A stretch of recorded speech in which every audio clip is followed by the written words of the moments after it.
Hola, ¿qué tal? Buenas tardes a todos. Hoy vamos a comenzar la siguiente clase de nuestro diplomado en normatividad y ética en la investigación clínica relacionada con la estructura y funcionamiento de los comités de ética en investigación. Espero que todos se encuentren bien y entiendo, y por favor, confírmenme si es cierto esto. Ustedes que ya tuvieron la clase también sobre consentimiento informado, ¿así es? Sí, doctor. Perfecto, muy bien. Entonces, hay un aspecto de consentimiento informado que no sé si lo tocaron, pero que me gustaría presentarlo a manera de caso de debate. Pensando en que ustedes son un comité de ética en investigación y se les está planteando la situación que van a ver en pantalla. Así que yo quisiera comenzar con este ejercicio porque conecta, en mi opinión, bien el tema que ya vieron y el tema de la importancia de encontrar consensos y lo difícil en ocasiones que es encontrar consensos dentro de un comité de ética. Entre los compañeros que están presentes el día de hoy, ¿quiénes de ustedes son miembros de comité de ética? Doctor Salazar.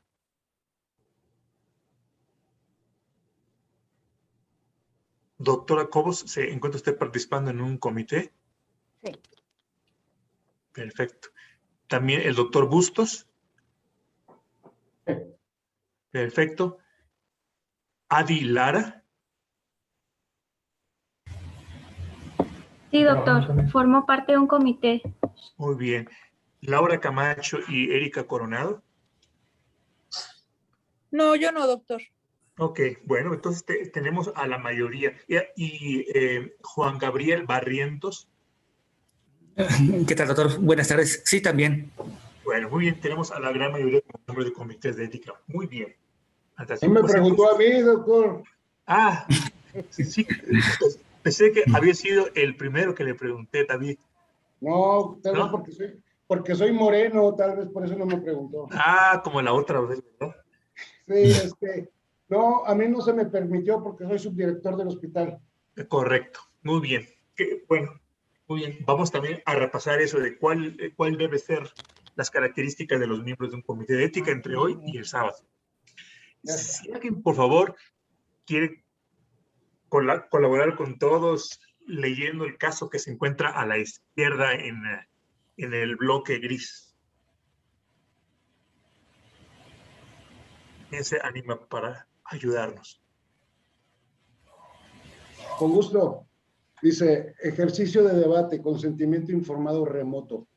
Un estudio ya aprobado por el comité en pacientes con cáncer de pulmón metastásico que no responden a un primer esquema de quimioterapia requiere un periodo de pre-screening donde se identifican pacientes que presentan una mutación muy específica en su tejido tumoral.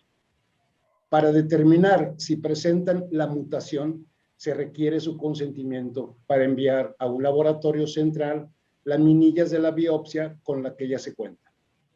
Alrededor de un 18% de los pacientes tendrá esta mutación y será candidato para que se le invite a participar en el protocolo de investigación. Los candidatos potenciales se encuentran distribuidos por todo el país. El país se encuentra sumido en la pandemia por COVID-19. Se le propone al comité evaluar la posibilidad de obtener el consentimiento informado por vía remota, videochat, con el envío de la carta de consentimiento por mensajería para recabar la firma del paciente. Muchas gracias. Y las preguntas que tenemos que contestar son, ¿qué preguntas haría usted como miembro del comité de ética? Pues a fin de poder dar una resolución, una respuesta a lo que se le propone. ¿Y qué es lo que se le propone? Pues la posibilidad de obtener el consentimiento informado. Ahorita vamos a repasar qué consentimiento informado o para qué. ¿Y qué ventajas y riesgos vería en este procedimiento? ¿Cuáles son los pros, cuáles son los contras? Para que cuando usted haga su recomendación, pues lo considere en su respuesta. En caso de aprobar este procedimiento, pues, ¿qué recomendaciones haría para asegurar que el procedimiento, aunque lo hayan aprobado, en caso que lo aprueben, pues sea conducido de manera apropiada? Repasando, entonces, es un protocolo en el que no pueden entrar todos los pacientes, sino solamente los pacientes cáncer de pulmón que tengan una mutación en particular, que es como el 18, como el 20% de todos los posibles candidatos. Entonces, está planteando hacer dos obtenciones de consentimiento. La que todos conocemos para entrar a un estudio clínico, cuando el paciente sea candidato a un estudio clínico, pero en el pre-screen hacer otro consentimiento en el que se obtenga el consentimiento del paciente para el envío de las laminillas. O sea, no es el consentimiento para que se le aplique un fármaco, para que se le saque sangre, para que se le tome un electro o ningún procedimiento, sino para que las laminillas de tejido que se encuentran ahí en el departamento de patología se puedan enviar a un laboratorio central, pues, para saber si tiene la mutación o no. En caso que resultara con la mutación, bueno, ya se le llamará al paciente para, entonces ahora sí, plantearle en qué consiste el protocolo con todos sus procedimientos, y bueno, si él está de acuerdo o no en participar. Pero como son muy poquitos pacientes, distribuidos en todo el país, aquí lo que teme el investigador es esto. No van a querer venir desde una ciudad lejana, o inclusive no tan lejana, no sé, de Saltillo a Monterrey, por ejemplo, no siempre van a querer venir si saben que no van a participar, que simplemente les voy a explicar en qué consiste esto y me van a firmar el documento para que las laminillas que tiene el patólogo de Saltillo me las envíe y yo las envíe al laboratorio central. Y eso es en Saltillo. Si vive en Torreón, en Chihuahua, en otra ciudad más lejana, pues hacerlo venir con toda la exposición a la pandemia de COVID en un paciente con cáncer, para que le explique algo que yo le puedo explicar por videochat, no me parece correcto, dice el investigador. Yo lo que propongo es tener un videochat con el paciente, enviarle el formato por mensajería para que lo consulte con su familia, con sus amigos, con su médico tratante el tiempo que necesite, que lo firme si está de acuerdo, me lo regrese por mensajería. Ya en cuanto reciba esto por mensajería, entonces ya hablo con el patólogo en Saltillo o la ciudad en la que se encuentre el paciente y le digo, bueno, aquí tengo ya el consentimiento, por favor, ¿me puede usted enviar las laminillas? O a través del médico tratante que se encuentre en Saltillo, ¿no? Que él hable con el patólogo para que envíe las laminillas. Ese es el procedimiento que quiere hacer. Tener esta conversación con el paciente por videochat y obtener la firma por mensajería. Primero, repetimos, para no hacerlo venir, exponerlo a la pandemia y pues a los costos y a las molestias asociadas a venir, cuando en realidad no va ni a tocar al paciente.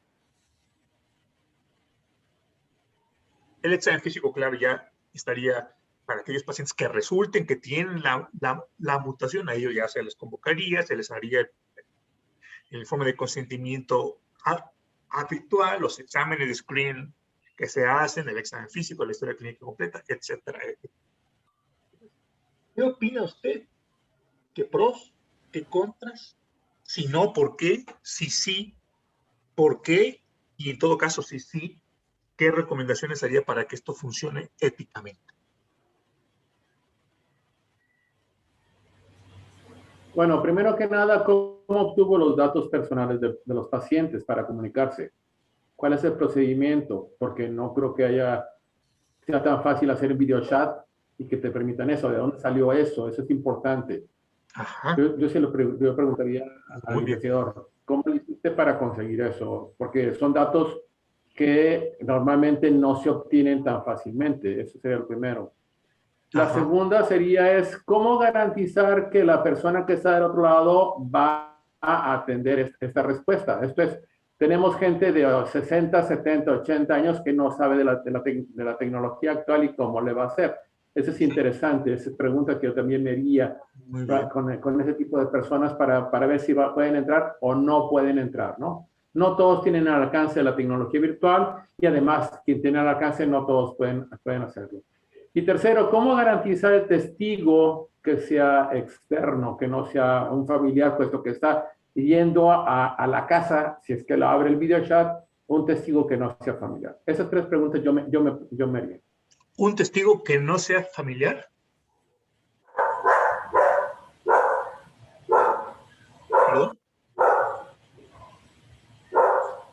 Sí, así lo pide la Ley General de Salud, un testigo que no sea familiar, y en este caso es interesante porque ¿cómo le vas a hacer? Correcto. Muy bien. Muchas gracias. Entonces, son tres preguntas que nos dice el doctor Bustos, ¿verdad? ¿Sí fue el doctor Bustos o el doctor Salazar? Perdón, es que no vi. Rafael Bustos. El doctor Bustos, sí. Doctor Bustos, son uno, cómo se obtuvieron los datos del paciente como para hacer el contacto. Dos, ¿qué va a hacer usted con los pacientes que o no tienen acceso o no saben manejar la tecnología de un videochat? Y tres, ¿cómo le va a hacer usted con los testigos imparciales?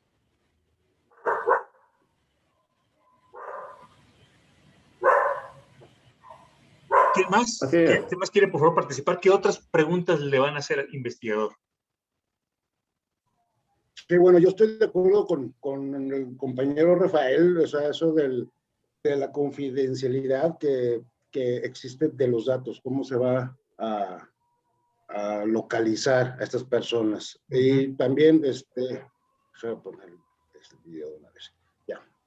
Y también el cómo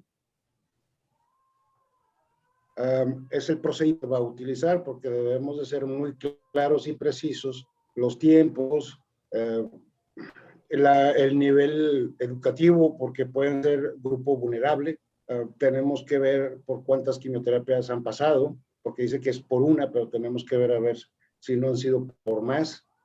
Tenemos que, porque en el consentimiento informado debe de llevar todo el procedimiento hasta, de ser posible, qué tipo de biopsias van a hacer, quién se las va a efectuar, los tiempos, si es a los 3, 6, 9, 12 meses, la sustancia o no sé qué vayan a querer utilizar, o si solamente es para sacar un porcentaje.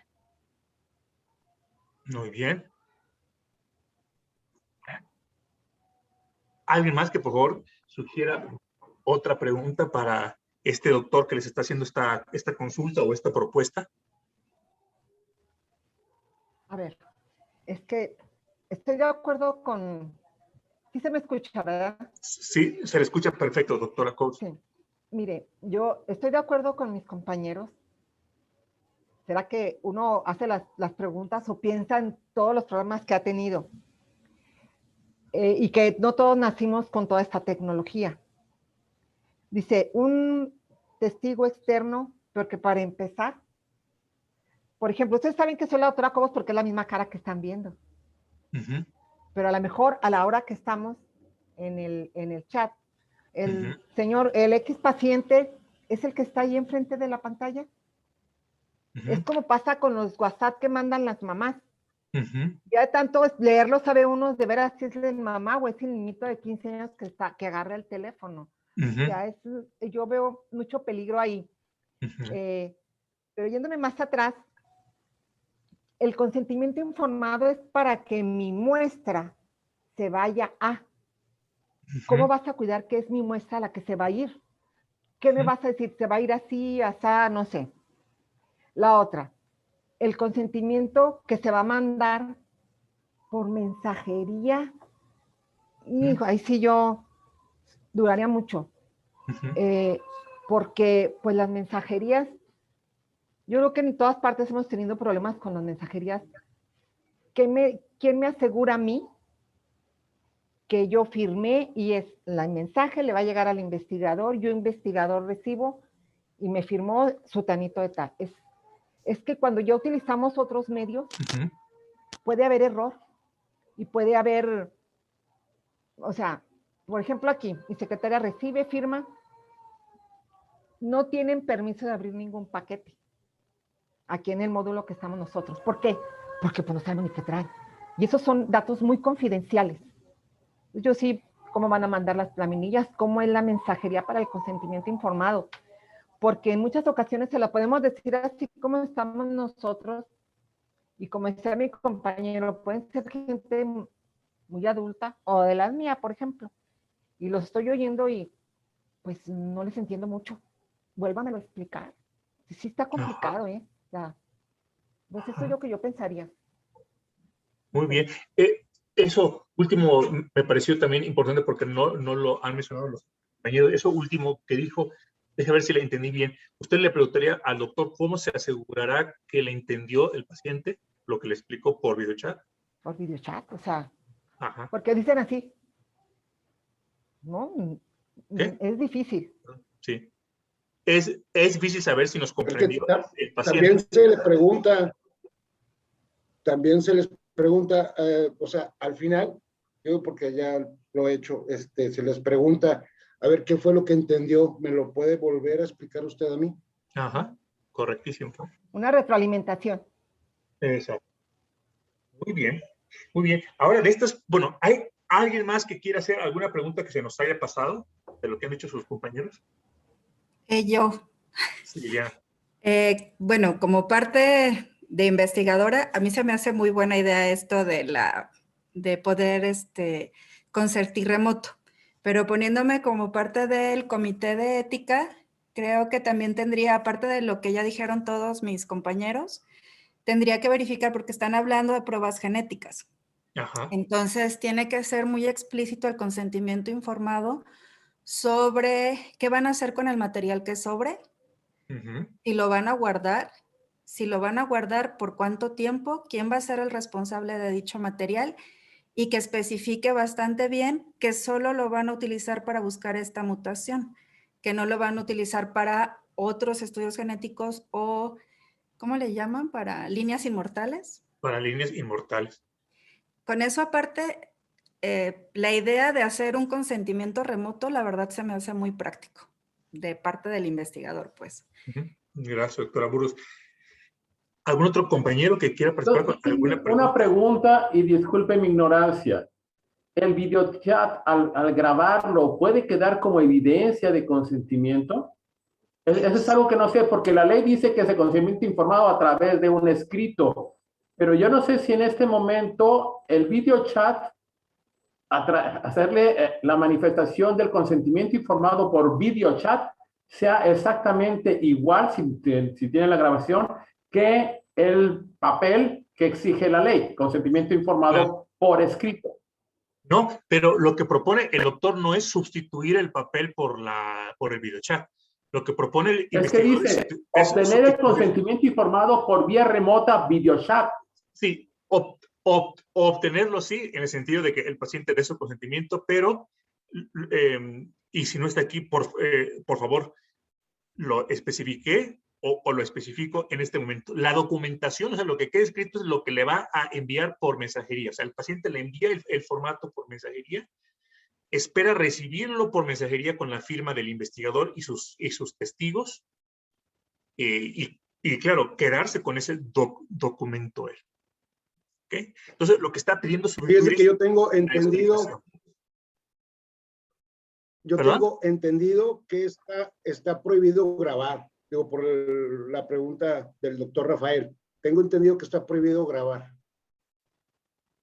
Yo creo, lo que no podrían grabar por privacidad del paciente es la discusión del consentimiento y las dudas en específico que tenga. Pero creo que sí podrían grabar la parte técnica de la manifestación de consentimiento.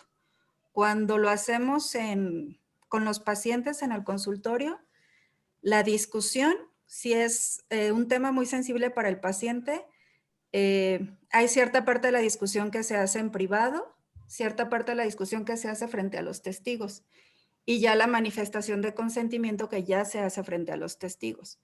Entonces yo creo que si solo graban la parte de la manifestación de consentimiento y donde firma, creo que eso sí sería válido. Sí, desde el punto de vista de la legalidad de grabar, perdón, lo único que que yo recuerdo, pero tenemos por supuesto que consultarlo con un abogado, pero lo único que tengo cierto es que es importante la voluntariedad escrita del sujeto en caso que se grabe. O sea, usted puede grabar un testimonio de un paciente, un procedimiento que hace a un paciente, pero todo esto bajo el consentimiento escrito del paciente. Lo que no se puede es grabarlo, pues, de manera oculta, sin que él lo sepa y que se disemine su información. Muy bien. De las preguntas que hicieron, hay ciertas preguntas que es probable que son las preguntas que ustedes harían de cualquier manera a este doctor, independientemente de si les estuviera haciendo esta propuesta o no. Discúlpenme un instante.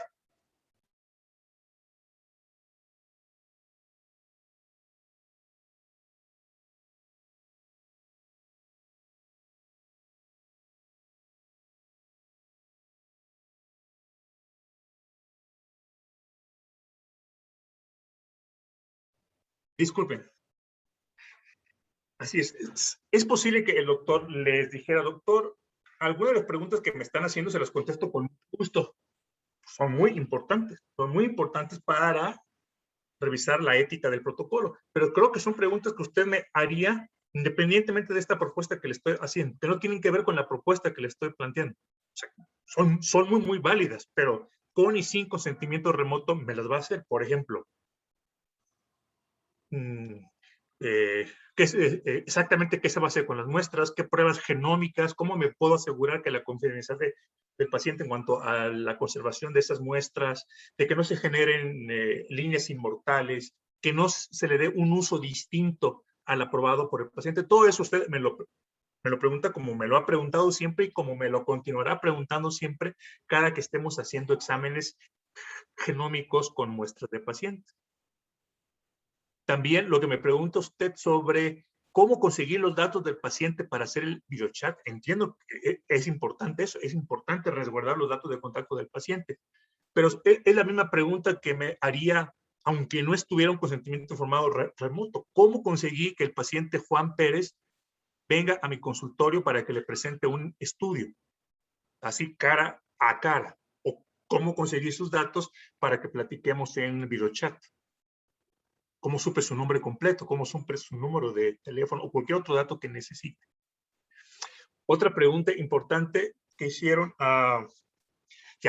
¿cómo me aseguro que esa persona que tengo enfrente es el señor Juan Pérez y no otro?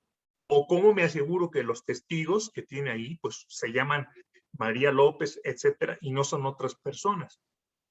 Bueno, esa misma pregunta es la que usted me haría si lo estuviera cara a cara corporalmente en mi consultorio. ¿Cómo me aseguro que este paciente es Juan Pérez?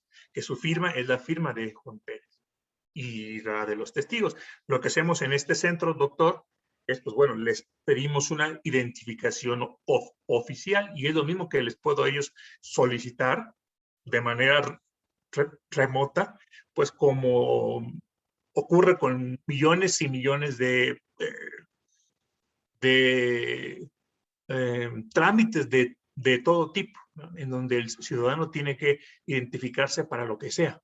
De esta manera se hacen, qué sé yo, se pueden hacer contratos millonarios, se pueden hacer un montón de trámites de características legales, obteniendo pues una copia electrónica de la credencial de elector de esta persona y la resguardamos acá.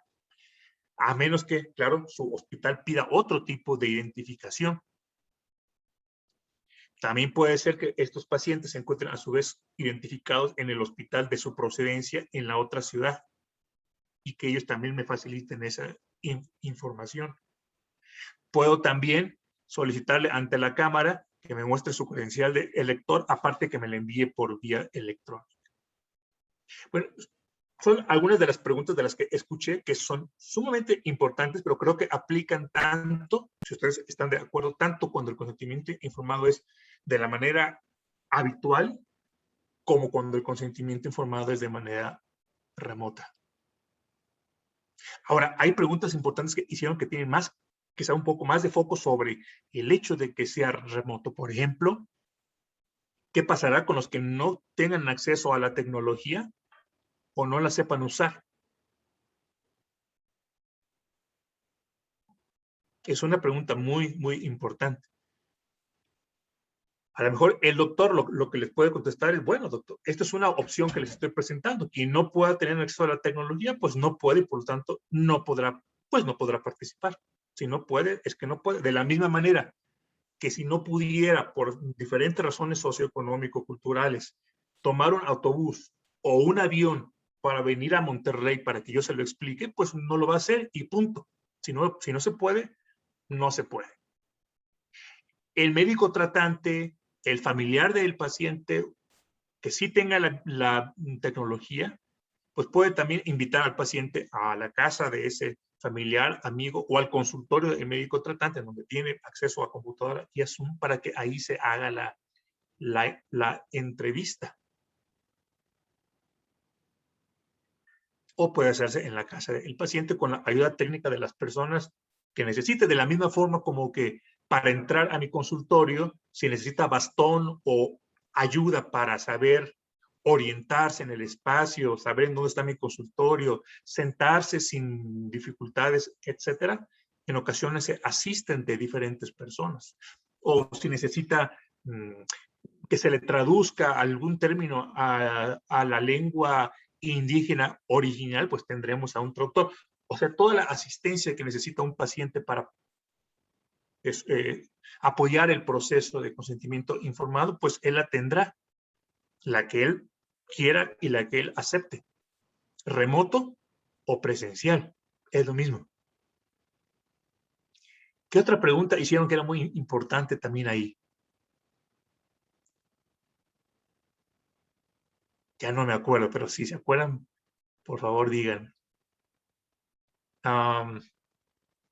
Bueno, ya vimos que la grabación, claro, sin el consentimiento del paciente es ilegal. Con el consentimiento del paciente, pero tiene que ser también consentimiento escrito, que el paciente cuando se presentara, no sé, al consultorio de ese médico tratante, firmara también diciendo que acepta que se le grabe.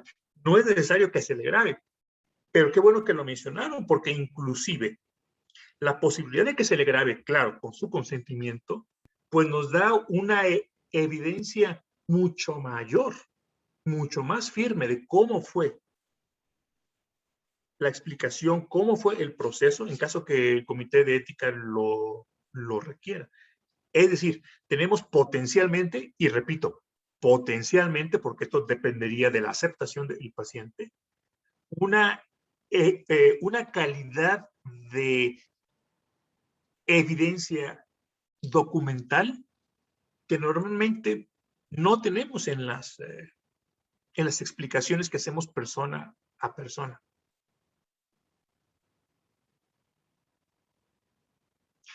Respecto a no entender, sí, fue también otra pregunta. ¿Cómo usted se asegura que el paciente comprendió su explicación? Bueno, es la misma pregunta que hacemos en caso de un consentimiento informado presencial. ¿Cómo se asegura usted que el paciente comprendió su explicación? ¿Cómo se asegura que lo escuchó con claridad? Porque quizá había un ancho de banda no tan bueno, había interferencia, no se escuchaba tan bien su voz. Bueno, ¿cómo se asegura usted en la vida real que el paciente lo escucha bien? Generalmente el paciente dice, no lo escucho, no lo entiendo. Usted hace las preguntas para saber si lo está escuchando y lo está comprendiendo. ¿Qué pasa si a mitad de la explicación se corta la comunicación? Se corta. O comienza a ser tan mala que ya no pueden continuar escuchándose mutuamente. Bueno, ¿qué pasa si en la vida real el paciente se tiene que retirar? Porque comenzó con náusea, con vómito, porque hubo una alerta sísmica, porque una alerta de incendio, porque usted tuvo un problema en ese momento grave de salud. O sea, ¿qué pasaría en un proceso presencial si usted o el paciente tuvieran que suspenderlo abruptamente? Bueno, pues se tendría que retomar el proceso en otra ocasión. No se puede meter al paciente al estudio o hacer el procedimiento que se le pide hasta haber completado pues todo el proceso. No podemos obligar al paciente, maestro, porque el consentimiento informado debe de ir explícitamente el hecho de que en cualquier momento tiene el derecho a retirarse. Así es. Así es. Todo tiene que ser voluntario completamente. Si el Claro. paciente dice, ya no me gustó y me retiro en este momento, o prometo que lo voy a platicar con mis seres queridos, pero ya nunca vuelvo, ya no me interesó, tiene todo el derecho, absolutamente. Yo creo que a todos nos ha pasado y a la consulta. Así es. Muy bien. Respecto a qué va a pasar con la mensajería. No confío en la mensajería. También sumamente válido. Y la respuesta es bueno. Si se pierde el consentimiento, pues no hay. Digo, si se pierde el formato, pues no hay formato de consentimiento. Si se pierde cuando lo envías de vuelta con la firma, pues se pierde. No se puede hacer. O sea, cuando se pierde, se pierde. ¿Qué pasa cuando se pierde un contrato? Un acuerdo de confidencialidad. El contrato con el patrocinador. Tantos documentos importantísimos que se envían todos los días en nuestro país y en el mundo a través de mensajería. O sea, si el proceso no está completado al 100%, si no recibo de DHL o de FedEx la firma con el paciente, o si él no la recibe, pues no se puede hacer. El paciente no se puede proceder a lo que se le está pidiendo al paciente. En este caso, el envío de las laminillas.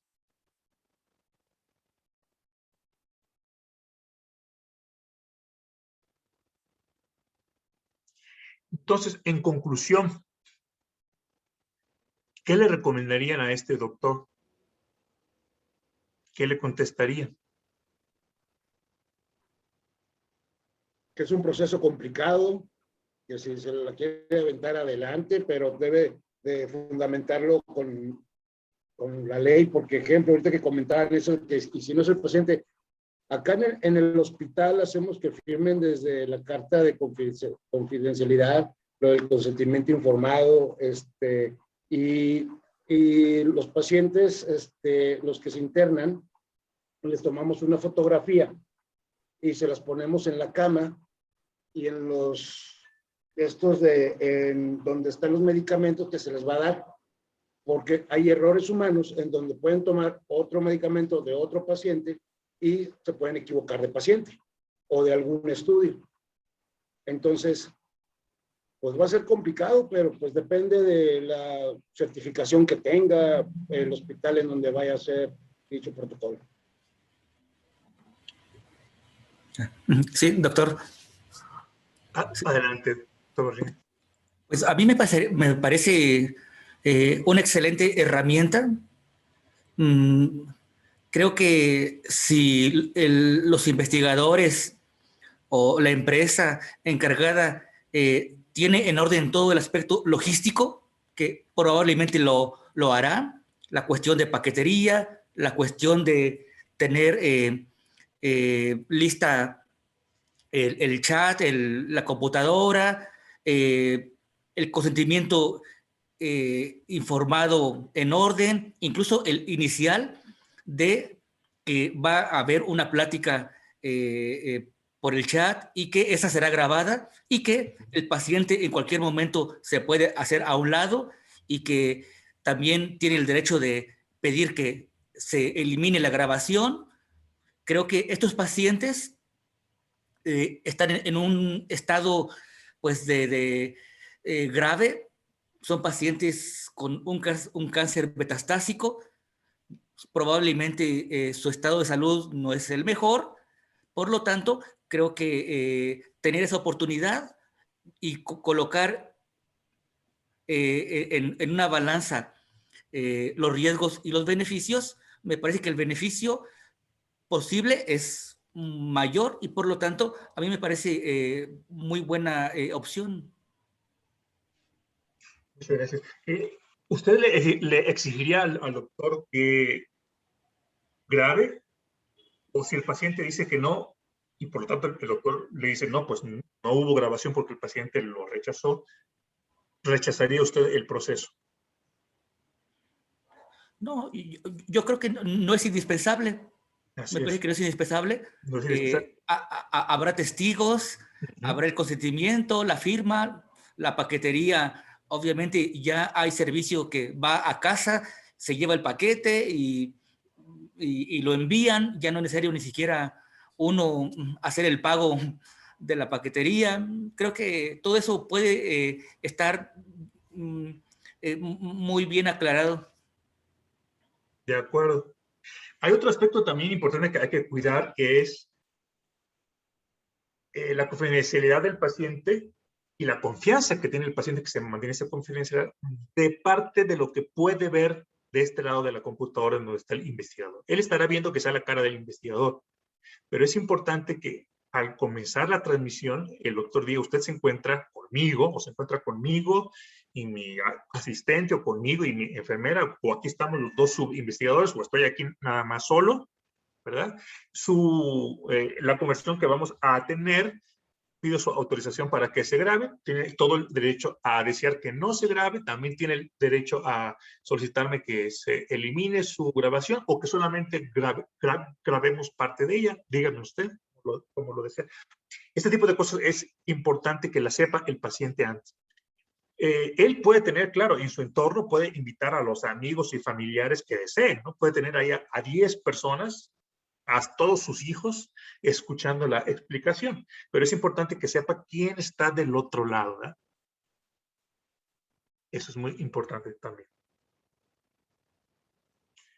Muy bien, pues yo les dejo este ejemplo de cómo el COVID, entre otras muchas cosas que nos ha dejado, está en la reconsideración, en la reflexión de algunos de estos procedimientos que en algunos casos, como este que les estoy presentando, pues pueden ser hasta de beneficio para el paciente, en términos de molestias, costo y exposición al virus, para no venirse en un autobús durante horas o estar expuesto en los aeropuertos y en los aviones, etcétera, por un procedimiento que implica los grandes componentes de un consentimiento informado. Si me pueden repetir, por favor, ¿en qué consiste el proceso de un consentimiento informado? Ya sabemos que no es firmar un papel, ¿verdad? ¿Cuáles son esos componentes, esos elementos, esos pasos? Informar, comprender, analizar y actuar. ¿Y qué, perdón? Actuar o dar el consentimiento. Exacto, sí. Documentar el procedimiento. Excelente.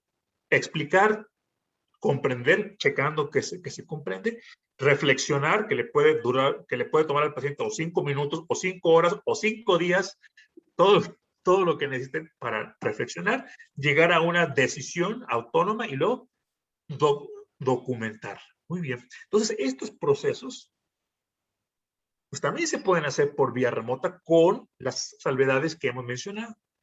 La explicación se puede dar por vía remota. El checar si comprendió el paciente, también. El que el paciente haga todas sus preguntas hasta su satisfacción, también. En que el paciente diga, pues déjeme platicarlo con mi familia y luego le digo, doctor, también puede tomarse toda la reflexión que desee. De hecho, también tiene la ventaja de la flexibilidad de la hora. Quizá conversaciones que le serían al paciente difícil hacer, qué sé yo, entre 9 y 11 de la mañana en fulano consultorio, a lo mejor por videochat, pues la flexibilidad que tiene tanto el doctor como el paciente es mucho mayor. A lo mejor ya no son horas laborables ni para él ni para el paciente o para los testigos. A lo mejor, y ustedes lo saben bien en el consultorio, a veces es difícil que el paciente traiga a sus testigos porque pues, sus testigos se encuentran trabajando. O si en este caso vienen de otra ciudad, pues traer a los testigos en quien él confía, pues va a estar difícil. En cambio, en el videochat, ahí puede tener con mucha mayor facilidad a los testigos que él guste. Doctor, permítame aprovechando, gracias al COVID, hay muchos de estos estudios que se hacen a distancia, muchos. No solamente en videochat, sino se hace a través de las plataformas y demás. Eso significa que lo que se llena de consentimiento informado, por ejemplo, en Google Form, no sirven realmente legalmente. Por ejemplo, hago un estudio en Juan de las Pitas y me lo van a contestar a través de una plataforma, a través de plataforma me la contestan, y ese consentimiento informado no sirve el que se llena en la plataforma, sino tendría que ser por escrito y aparte. Según entiendo, y esto sí lo hemos platicado con los abogados, en nuestro país todavía no se encuentra desarrollada bien la legislación de la firma digital, o sea, necesitamos que el paciente imprima y envíe el original firmado. O sea, puede contestar, puede hacer todo el proceso en línea, pero finalmente el doctor tiene que tener en sus archivos del expediente o del estudio un documento con la firma en pluma del paciente. Gracias. Sí. Muy bien. Pues muchas gracias por las preguntas y los comentarios tan valiosos que nos hacen reflexionar sobre pues cómo ir evolucionando, pero con cuidado y preservando ante todo los derechos y la seguridad del paciente.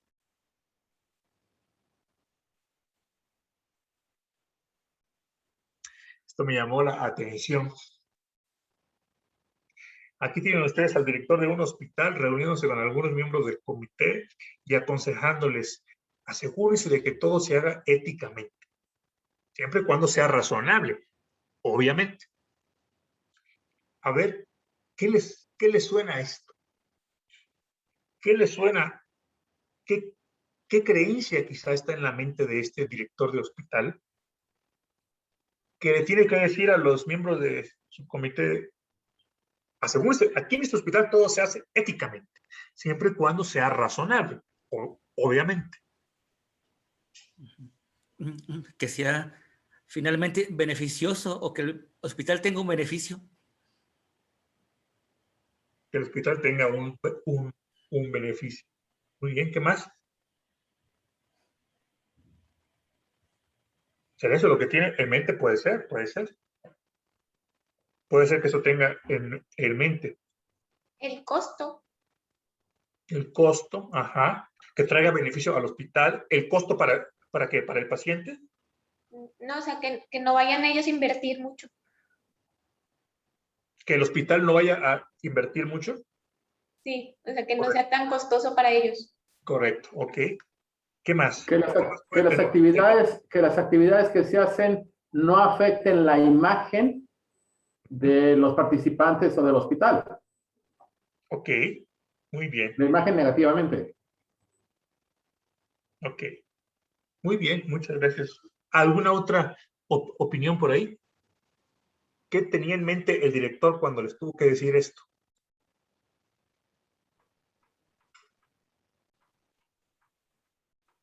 Muy bien. Pues si ya llevaron el diplomado que estamos llevando o no lo han llevado. Muy bien, porque si lo hubieran llevado, doctor, ¿cuál sería la reacción de estos miembros del comité?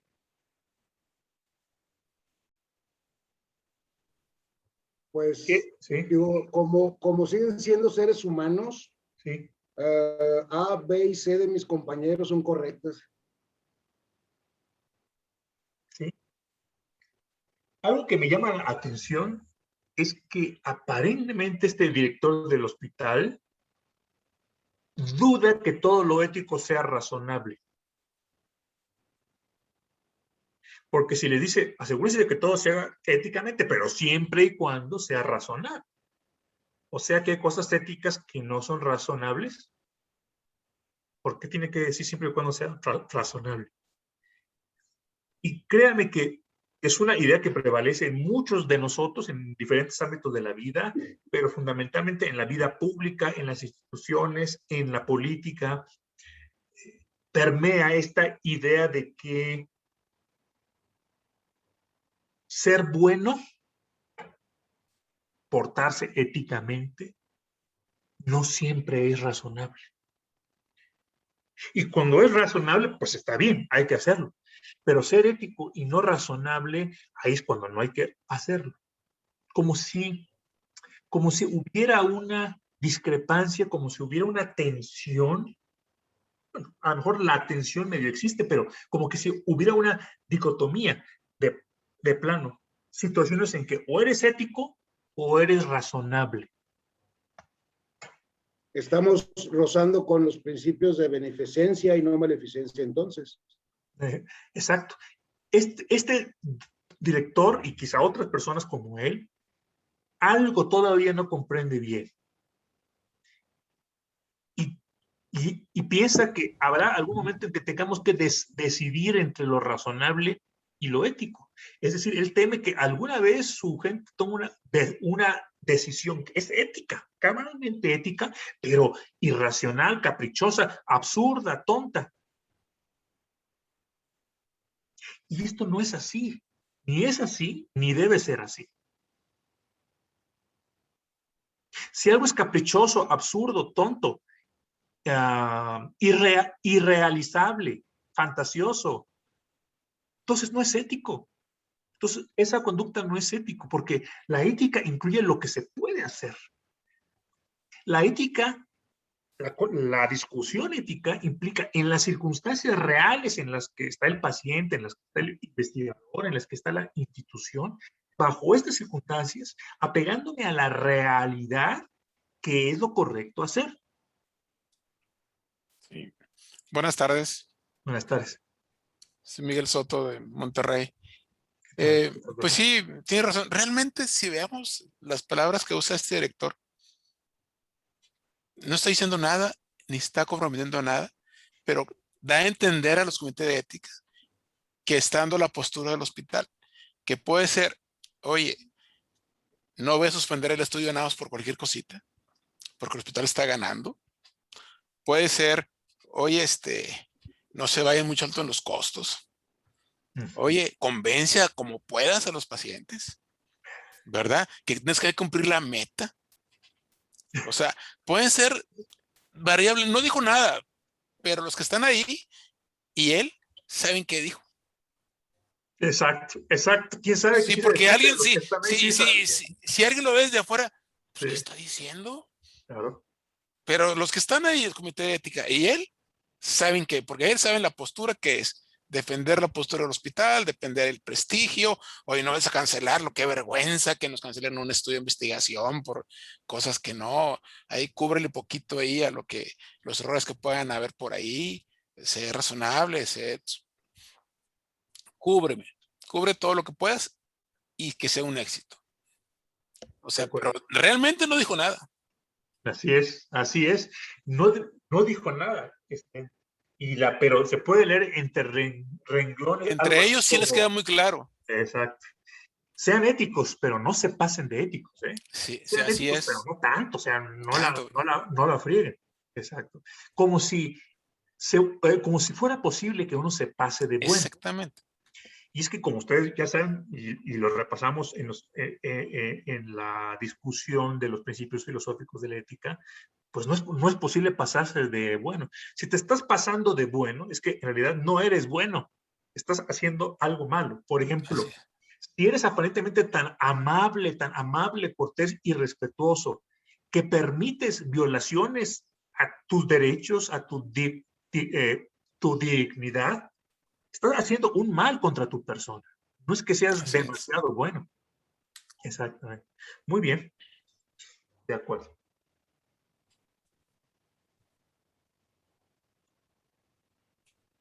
Vamos a pasar un poquito aquí. Ok. Porque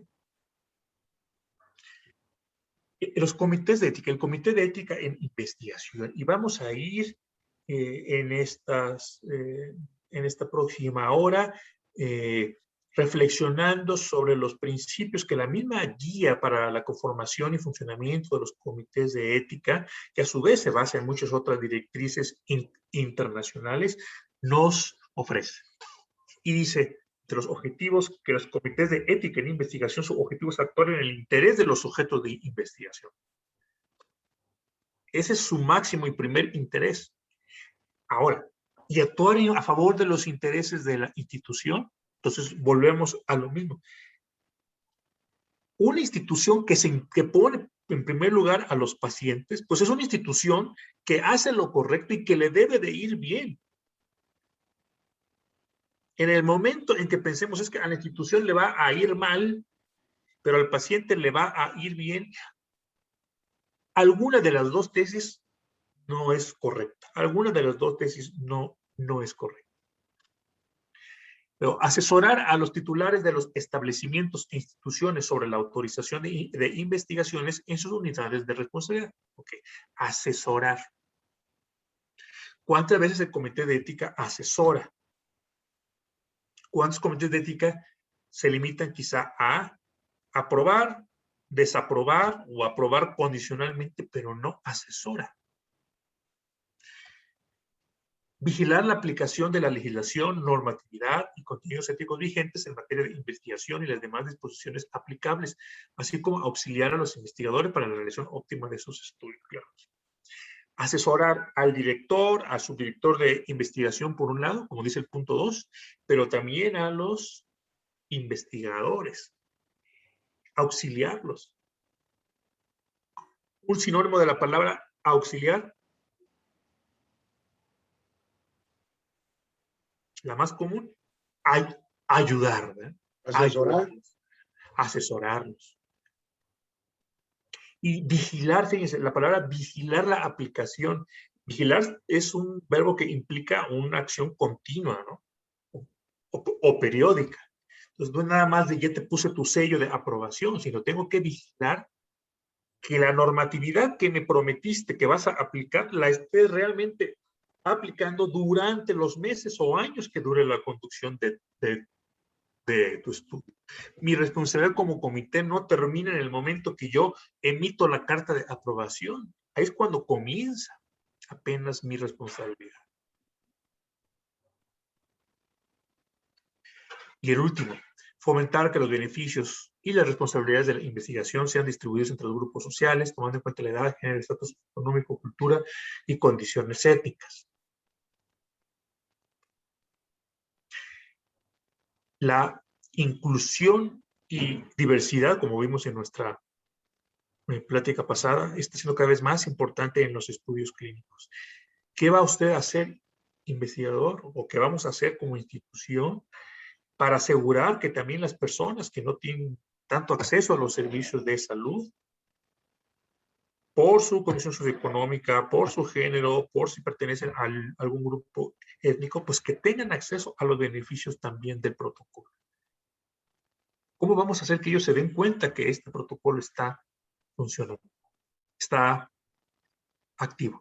Y el más importante de todos los objetivos, contribuir a salvaguardar la dignidad, los derechos, la seguridad y el bienestar de todos los actuales potenciales participantes en las investigaciones. Dice potenciales porque desde el screening mismo, desde el pre-screening, tenemos que estar vigilando eso. Así como de las comunidades involucradas, tomando en consideración la regulación nacional e internacional. Estos son los objetivos. Ahora, funciones generales.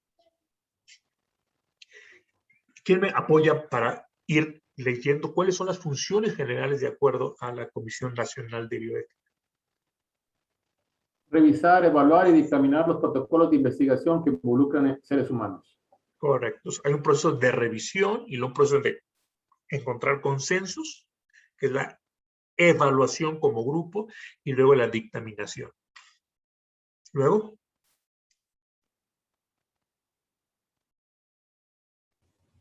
Formular y dar seguimiento a las recomendaciones de carácter ético que correspondan a los protocolos de investigación.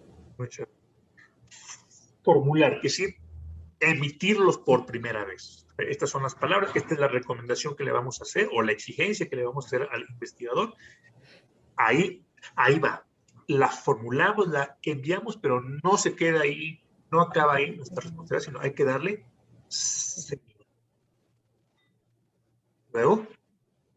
Elaborar lineamientos y guías éticas institucionales en materia de investigación en salud, apegadas a las disposiciones normativas vigentes. Perfecto. Así que como institución tiene que tener también ellos lineamientos y guías éticas. Nuevamente, como la ética se basa o parte de lo posible y de lo real,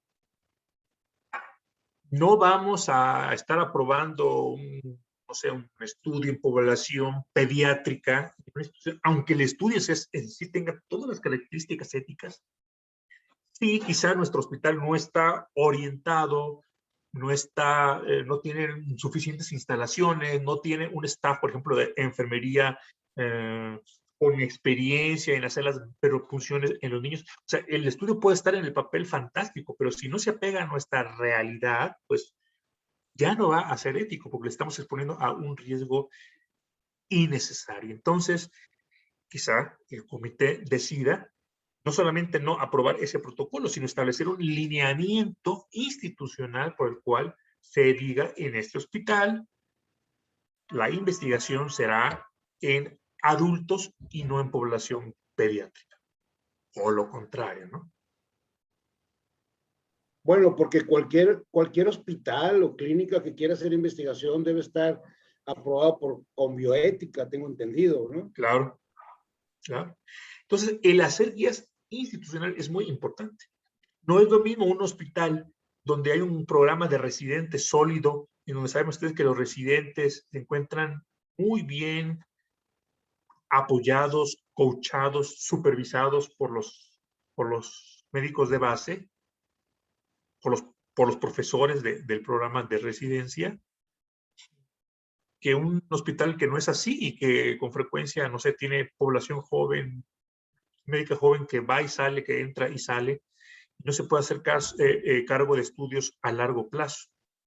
Entonces, cada condición institucional es distinta y por lo tanto el comité de ética tiene que ayudar a emitir normas que sean aplicables para esa institución.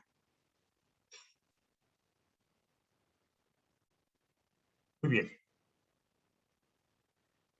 ¿Cuál otra función tiene?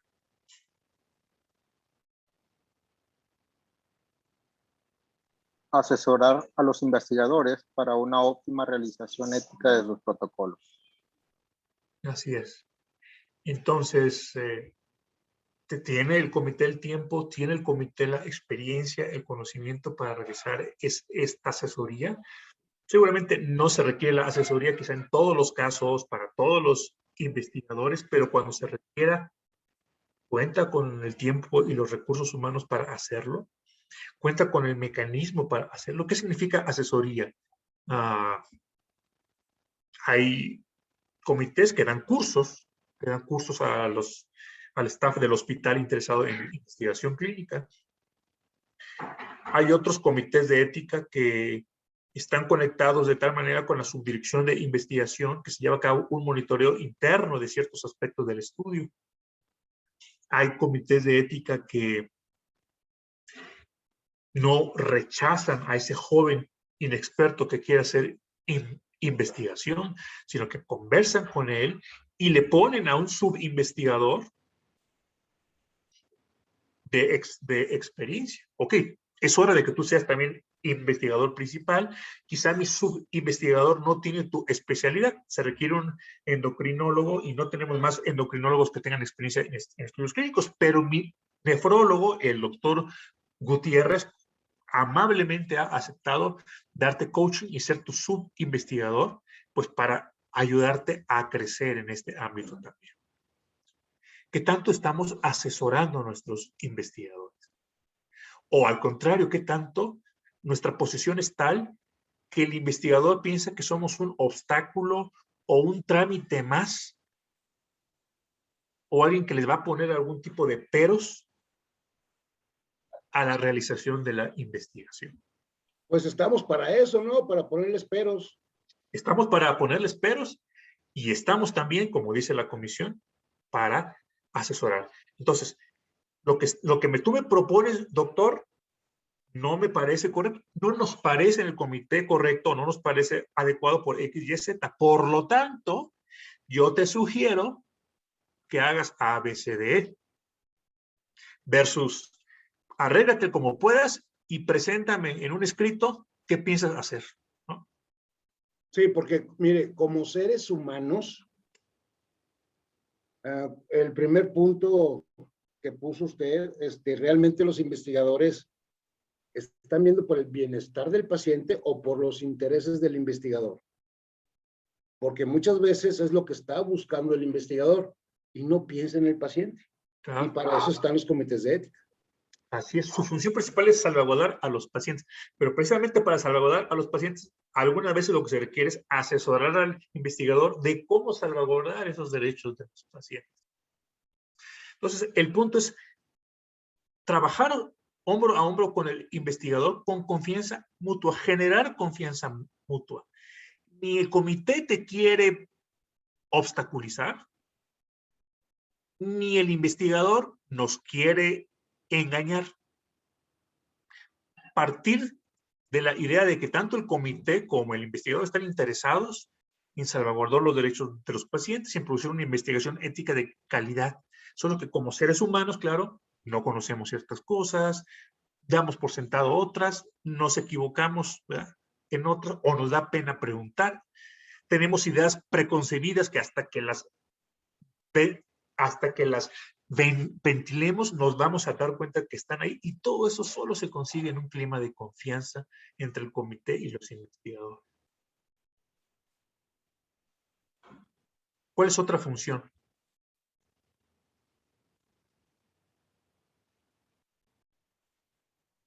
¿Qué dice ahí?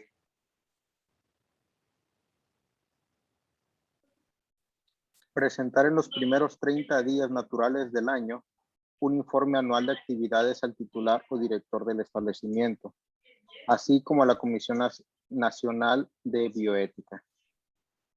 En los primeros 30 días naturales del año. ¿Y quién prepara este informe anual? ¿Qué miembro del comité? El secretario. Así es, el secretario. Por supuesto, el presidente tiene que firmar y autorizar el contenido de eso. Y en la elaboración del contenido pueden colaborar muchos miembros del comité. Participar con otros comités de ética en investigación en la evaluación conjunta de protocolos de investigación cuando así se amerite. ¿Y cuándo es que se amerita?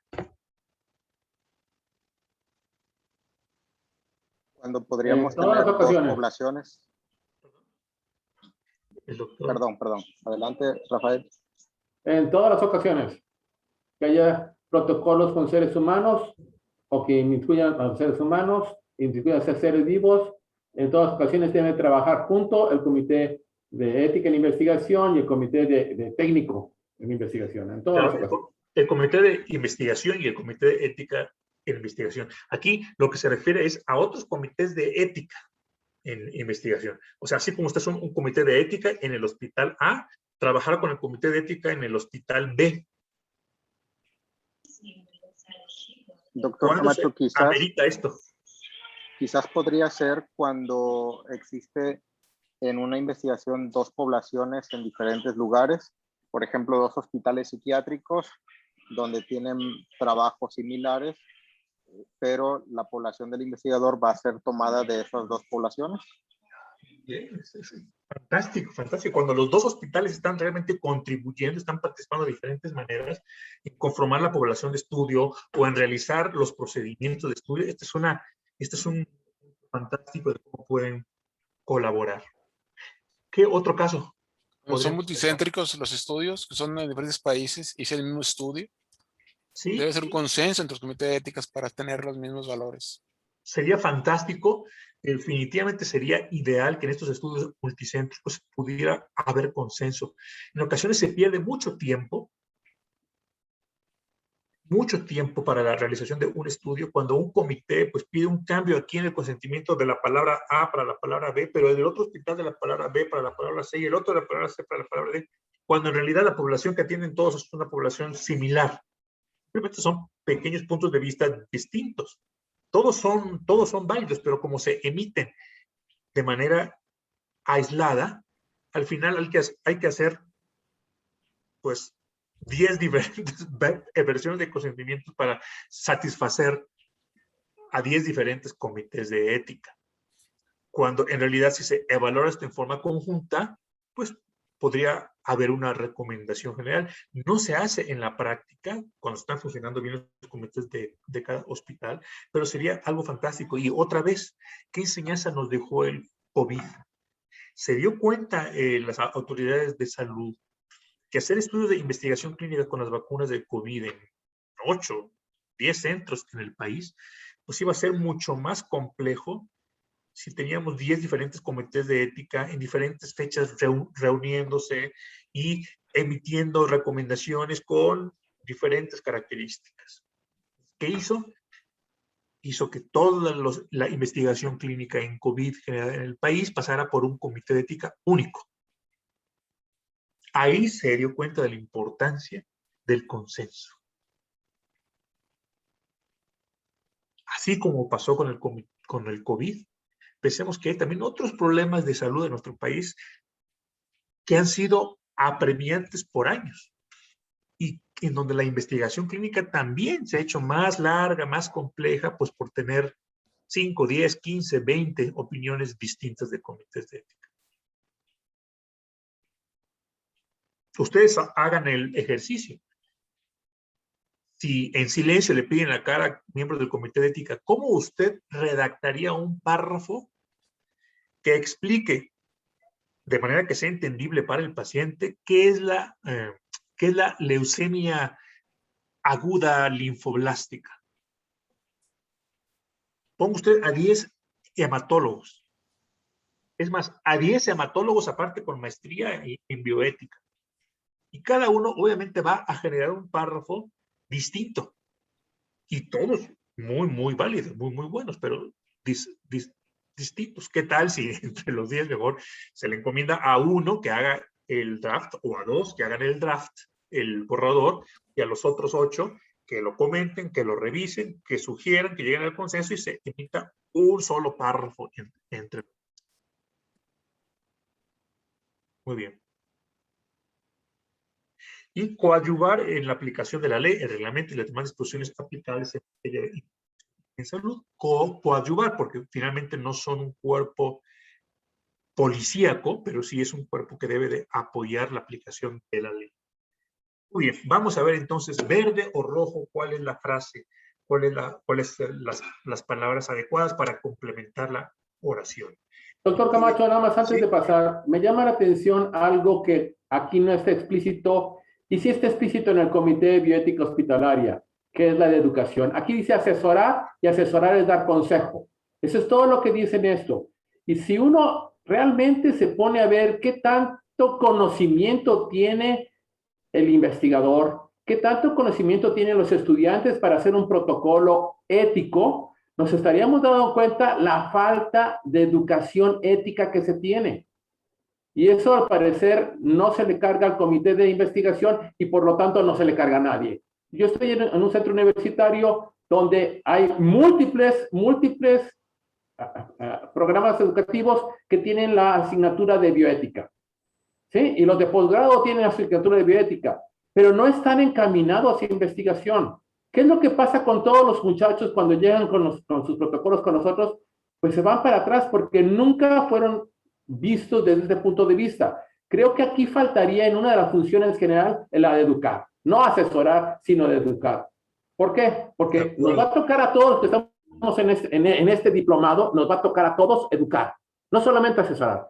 Se va a dar cuenta que en su hospital no saben hacer las cosas y tendremos que hacer cursos, tendremos que educar, no asesorar, todos nosotros.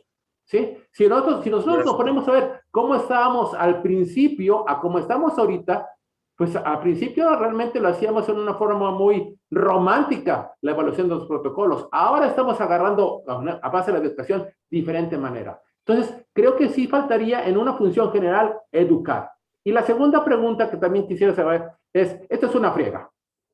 Para el que se mete a un comité de bioética es una friega. En alguna parte del mundo se le paga a los integrantes, y les digo por esto, porque en alguna ocasión llegó un protocolo de otro lugar con nosotros, porque el comité de bioética estaba cerrado, y nos preguntaron al comité que si lo podíamos analizar y que cuánto costaba ese análisis. Entonces nosotros no sabíamos, la verdad, pecábamos de novatos y no sabíamos. Entonces, la primera pregunta es, ¿existe en algún lugar del mundo quien pague para que haga esto como si fuera profesional? Gracias, doctor. Y la respuesta es sí, es completamente sí. Hay varios países en el mundo, bueno, comenzando con los vecinos, con Estados Unidos, donde se paga a los miembros del comité de ética para que, como peritos, hagan la revisión de un protocolo. Y se paga y se ha pagado por décadas y se lo considera de lo más normal del mundo. ¿Y quién lo paga? ¿El investigador? ¿Quien sube el protocolo paga porque le hagan la valoración? Sí. Bueno, paga quien está interesado en obtener el dictamen de los peritos, en este caso de los miembros del comité de ética. Puede ser una agencia privada, puede ser una agencia gubernamental, puede ser un grupo de investigadores o consorcio, o puede ser la industria farmacéutica. Quien esté interesado en obtener el dictamen. Entonces, si no se está interesado, ¿no se obtiene el dictamen? ¿Perdón? Si no se está interesado económicamente, ¿no se obtiene el dictamen?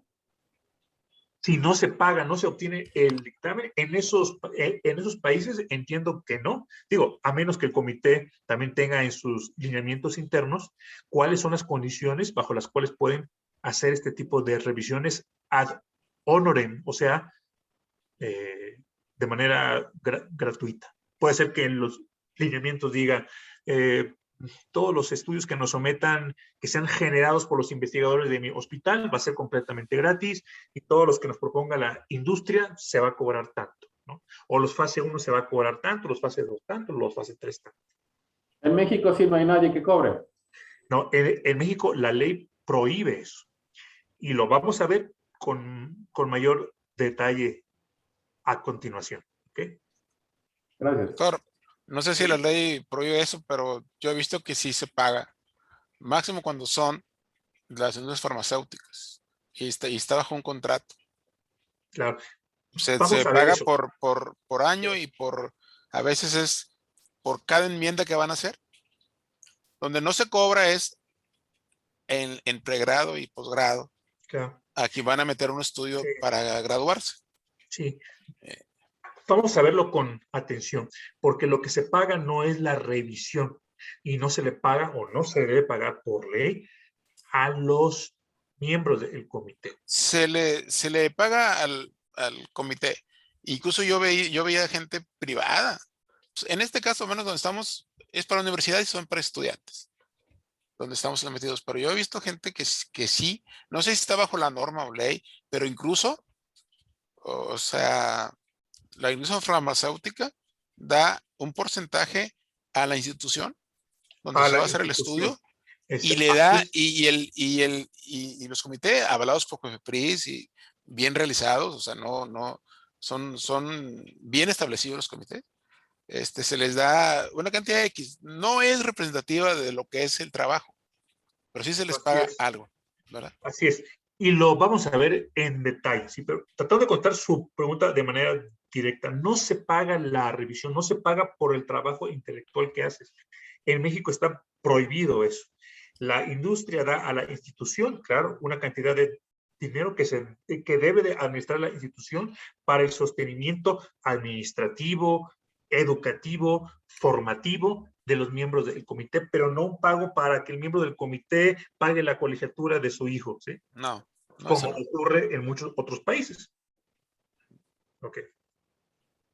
Muy bien, entonces, primera declaración. Revisar, evaluar y dictaminar los protocolos de investigación que involucran. ¿Cuál es la función del comité de ética en investigación de acuerdo Seres con... humanos. Muy bien, seres humanos. En este caso no es animales de experimentación, hay otros tipos de comités también para eso. Formular y hacer cumplir o dar seguimiento a las recomendaciones de carácter ético que correspondan a los protocolos de investigación. ¿Verde o rojo? ¿Perdón? Ambas. Verde y rojo. Verde y rojo. Es el rojo, dar seguimiento. Hacer cumplir, ok, vigilar que se cumpla, pero hacer cumplir más bien serían las autoridades del hospital. Elaborar o asegurar el acceso a los lineamientos y guías éticas institucionales en materia de investigación en salud. Elaborar. Elaborar. Por supuesto que es importante asegurar el acceso, pero en todo caso eso se podría ver con con la dirección del hospital, ¿no? ¿Quién puede tener la contraseña o cómo se va a hacer para acceder a los lineamientos? Pero la función del comité es elaborarlos. Luego, asesorar o seleccionar cuidadosamente a los investigadores para una óptima revisión ética de sus protocolos. Asesorar. Asesorar. Exactamente, asesorar.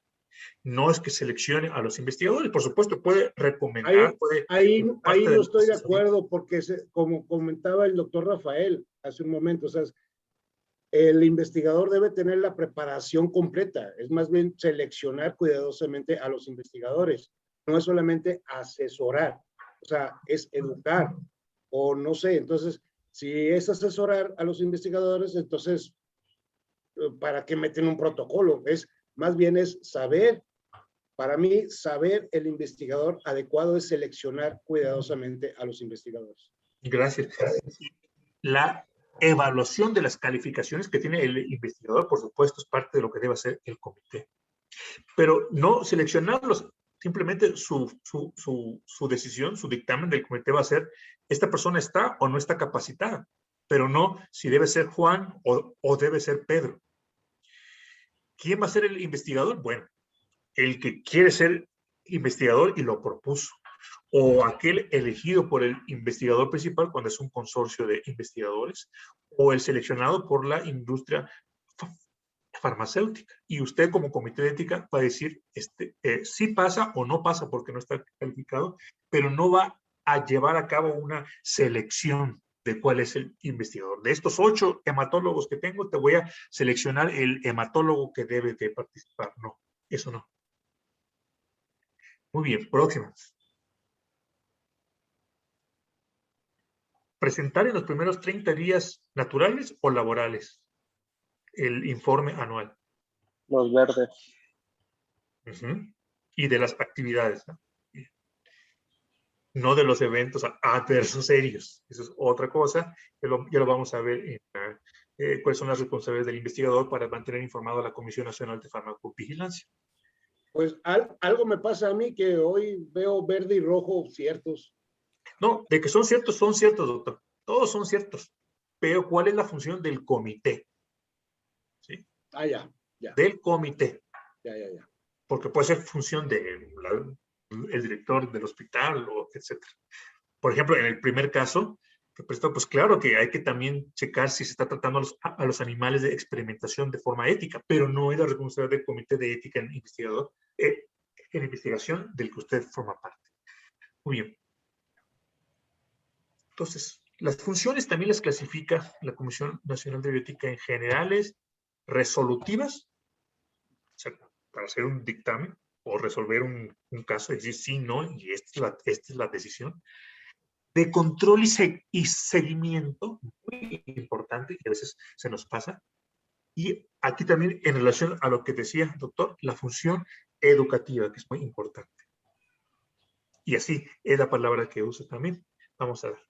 Las funciones resolutivas. Analizar y revisar los protocolos de investigación puestos a su consideración, así como apoyarlos en la toma de decisiones respecto a los problemas o dilemas bioéticos que se presenten en la investigación. Eso es lo que sabemos que hacemos todos los días. Evaluar y dictaminar. Entonces tenemos una parte de revisión, análisis, evaluación, que ya implica la ponderación de los pros, contras, y la dictaminación, que es ya definir una decisión final. Desde el punto de vista ético, los contenidos que se presenten en la investigación de forma transparente, independiente, competente, oportuna, esto es importante también. ¿Qué tanto estamos, en ciertos casos, perjudicando a un paciente potencial por estar difiriendo, por alguna razón administrativa, difiriendo el inicio de un estudio? Tanto lo comprendió, como les digo, la Secretaría de Salud y todos los órganos de gobierno, que se dieron cuenta de que si no se revisaban de manera oportuna los estudios en COVID, pues estaría exponiendo más meses a la población y tendríamos las vacunas después, etc. De calidad, porque no se puede sacrificar tampoco. Entonces tiene que ser oportuna. Y oportuna no significa rápido, ni significa lento, significa en el tiempo necesario de acuerdo a pues, a lo que se necesita, a la urgencia, al tipo de patología, al tipo de pacientes, a la complejidad del estudio, de calidad, libre de influencia institucional. ¿Cómo se consigue esa autonomía respecto al poder institucional? Eso lo vamos a ver. Profesional o comercial, indebida.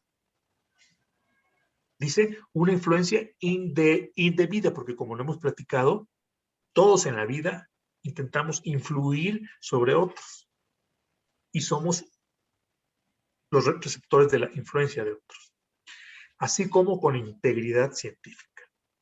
Aparte de la integridad científica, también nos apoyamos con el comité de investigación.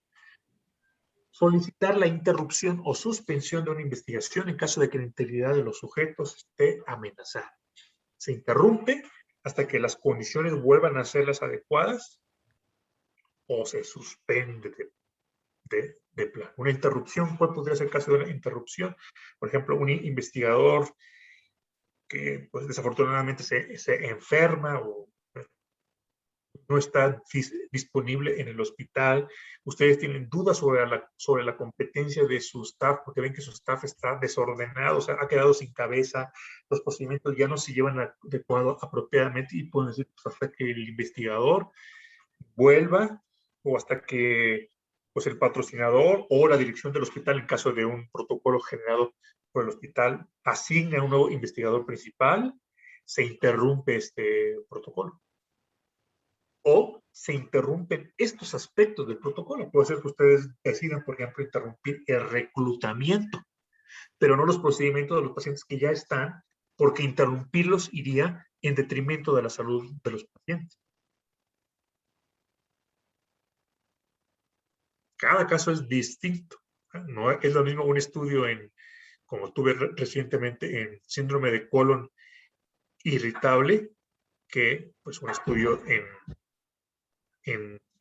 cáncer, por ejemplo. Entonces, la suspensión de un procedimiento en un estudio no tiene las mismas implicaciones que en otro.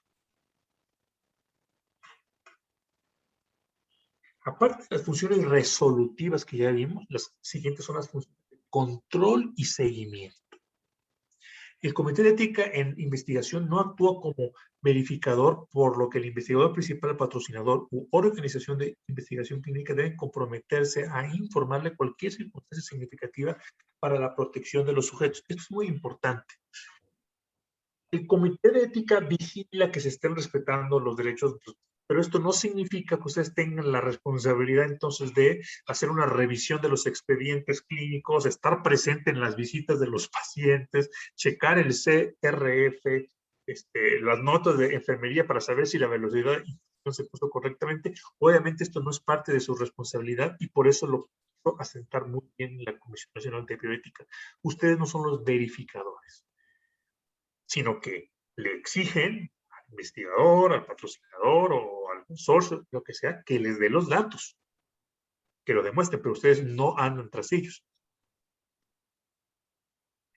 Entonces, vigilan la aplicación de la legislación vigente, la normatividad, lineamientos, criterios que establezca con bioética en materia de investigación en seres humanos. Dar seguimiento a la investigación es una de las cosas en ocasiones más difíciles. ¿Qué porcentaje del tiempo de una junta se dedica a dar seguimiento a un protocolo que se aprobó hace 4 o 6 meses? ¿Qué porcentaje de la junta o de los 10 que no son de junta, pero que están trabajando y haciendo revisiones, los miembros del comité, qué porcentaje de tiempo se dedica pues a la vigilancia de lo que ya se aprobó? No sé si me quieran comentar algo.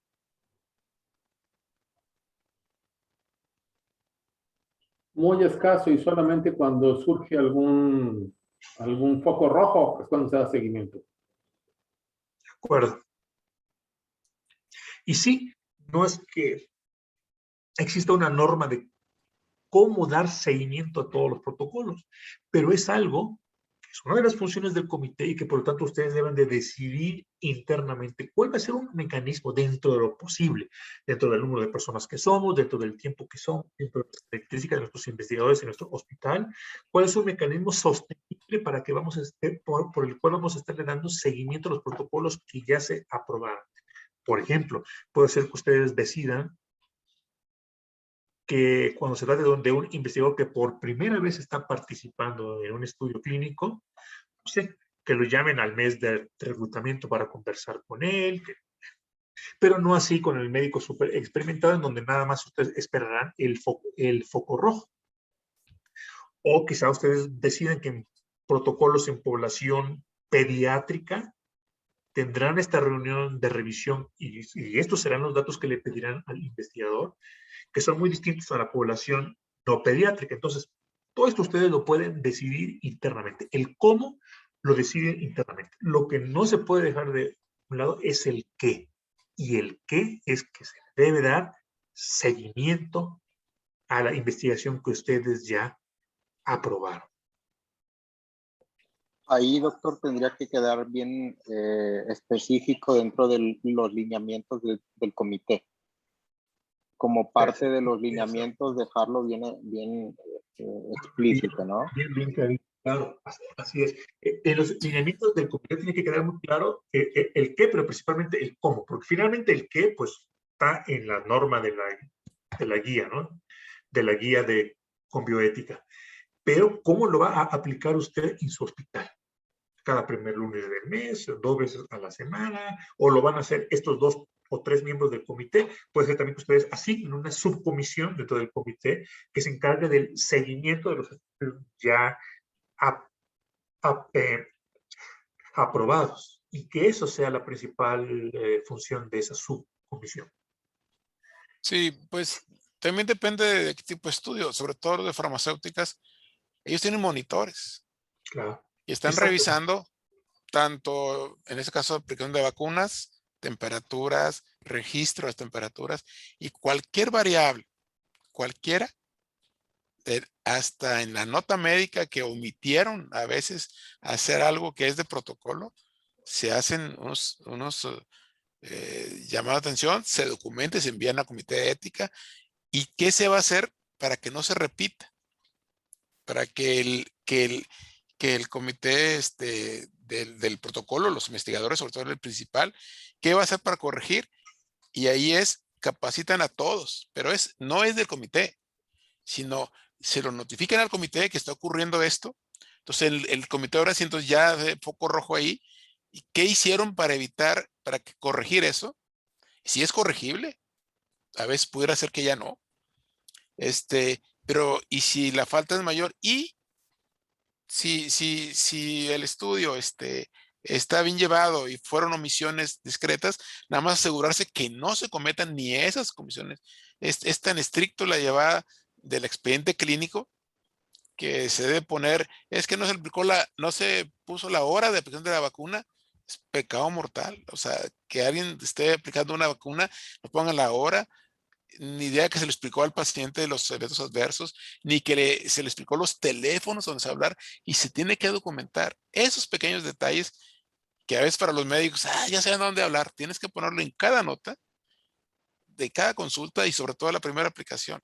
Y eso está en el monitor que se cumple, y si no lo hacen, comité de ética, patrocinador, al investigador, y si es repetitivo, el comité de ética empieza a hacer observaciones y ahí sí requiere un poquito más de tiempo en ese estudio que puede ser. Ha habido estudios en México, para no decir lugares, que inventaban pacientes. Sí. Digo, ocurre. Claro. Y los detectaron, cerraron el centro. El comité ético los cerró. Porque pues sus datos iban a ser no confiables. Ya lo que registraron, quién sabe si fue realidad. Entonces, sí es importante tener un monitor cuando sobre todo incluye pacientes, se le va a ser invasivo, y es un monitor que está de cuenta una persona obsesiva, compulsiva, a detalle. Yo cuando veían que empezaron a trabajar ellos, se ponían los audífonos y no sabía nada, y pum, no emitían los reportes. Entonces, el comité de ética se basa en eso, sobre todo cuando son ya a veces otro tipo de cosas, pero cuando son medicamentos sí es diferente un poquito de lo que se va a hacer. Claro, de acuerdo. Entonces, son muy distintos los protocolos, muy distintos el tipo de investigadores, el tipo de monitoreo, todas son consideraciones que tienen que tomar en cuenta. Exacto. Un estudio fuertemente monitorizado por una gran compañía de monitoreo no requerirá de ustedes el seguimiento de otro estudio pues, que sea generado por los propios médicos del hospital, sino un monitoreo profesional. Así es. Ni será lo mismo un estudio que reclute en una semana 20, 30 pacientes que un estudio que vaya a reclutar un paciente por mes o un paciente cada 3 meses. Cuando se dan reclutamientos masivos, obviamente la posibilidad de que se cometan errores o violaciones a los derechos de los pacientes, pues es más alta. Entonces, todas estas son consideraciones que deben de hacer dentro del comité para establecer el mecanismo por el cual ustedes, dentro de la realidad, van a darle un control adecuado a sus estudios. Ya ni qué decir de los antecedentes de la investigación. Puede que el investigador sea una persona íntegra ética, pero que por inexperiencia, pues en la auditoría pasada resultó con hallazgos de todo tipo. Entonces, obviamente la supervisión sobre ese médico no va a ser la misma que uno que ya ha pasado 2, 3 auditorías fantásticas. Informar a las autoridades competentes las conductas que deberían ser sancionadas. Aunque ustedes no puedan sancionarlas como comité, pero decirle claro al director del hospital, mira lo que está pasando con el investigador. O sea, yo como comité cumplo con cancelarle el estudio, pero lo que hizo amerita otro tipo de sanciones que pues yo no puedo dar como comité, pero tú sí puedes dar. ¿Okay? Como director del hospital o director de investigación.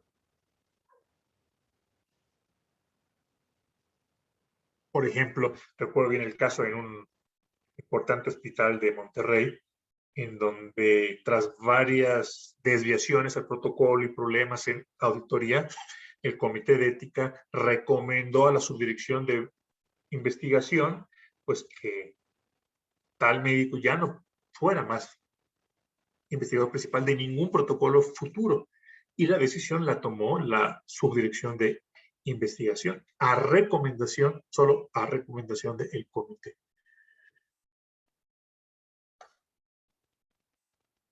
Asegurar que el investigador notifica a los responsables de la institución o del establecimiento de las autoridades sanitarias, como la Comisión Nacional de Farmacovigilancia, y al patrocinador la ocurrencia de los eventos adversos serios. Por eso es importante este componente en el mecanismo que ustedes tengan de seguimiento o control de los estudios. ¿Cómo se están informando los eventos adversos serios? Sí, hemos tenido casos de eventos adversos serios que no se reportaron sino hasta 2 años después. Y peor aún, eventos adversos que reportó el investigador al comité de ética y el comité de ética no lo revisó sino hasta 1 año y medio después. Entonces pasa. ¿Pero por qué pasan estas cosas? Otra vez por falta de un mecanismo. Si ese comité de ética estaba absorto en aprobar nuevos estudios, digo, en revisar y aprobar o dictaminar sobre nuevos estudios, no tenía un mecanismo para estar checando la notificación de eventos adversos serios, pues se le puede pasar. Y no dudo que estaban ocupadísimos los miembros del comité, pero en otras cosas, y dejaron de lado esto, por falta de un mecanismo puesto en sus propios lineamientos. Ahora, funciones educativas. ¿Cuáles son las funciones educativas del comité? Promueve entre sus integrantes la capacitación en bioética y ética en investigación de forma permanente. Y entiendo que esa es una de las razones que ustedes se encuentran aquí en el diplomado. Es importante que el Comité de Ética en Investigación establezca estrategias educativas para el personal del establecimiento de salud sede y inclusive los posibles sujetos en la investigación. Sí, las estrategias educativas. Vamos a seminarios, vamos a hacer videos, panfletos. ¿Cuál va a ser nuestro mecanismo? ¿Cuál va a ser nuestra estrategia para mantener esta presencia de la bioética en investigación entre nuestro personal? Y no solo entre nuestro personal, entre los posibles sujetos. Es decir, así como diferentes departamentos del hospital educan en salud a los pacientes, a lo mejor mientras están en la sala de espera, ¿qué tipo de educación tendrán los pacientes respecto a qué es la investigación clínica? Entonces, piénsalo también. Es una función educativa del comité. Todo esto aplica especialmente si hay muy activa investigación en su hospital, o si no la hay, pero quieren ustedes que la haya. A lo mejor van a dejar en las salas de espera panfletos informativos, a lo mejor una enfermera o un médico va a explicar, pues, no sé, cada lunes o 3 veces a la semana, a determinada hora, va a tener una plática de 15 minutos, de 20 minutos, explicando ahí qué es la investigación clínica, qué son los protocolos. ¿Son conejillos de India los participantes en protocolos?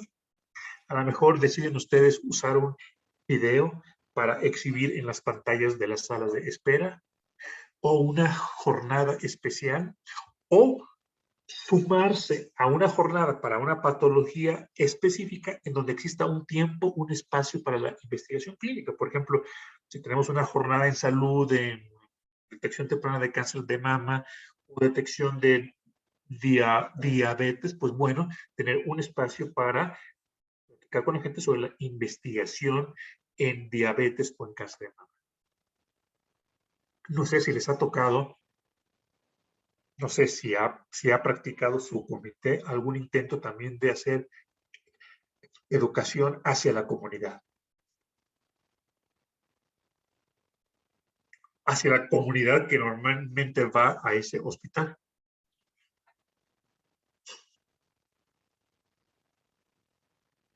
Sé que en los centros privados que hacen investigación, sí se preocupan porque los pacientes, independientemente de la patología que traigan, que los pacientes conozcan un poquito de qué es la investigación clínica.